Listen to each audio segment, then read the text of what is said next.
आज परिस्थिती बदलली.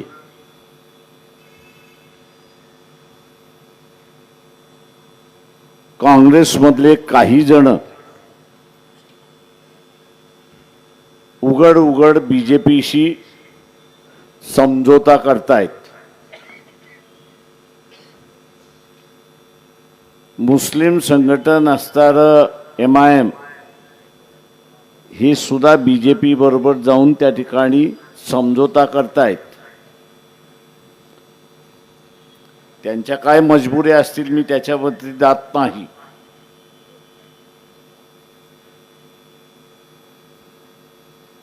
पण उद्याचं येणारं कालखंड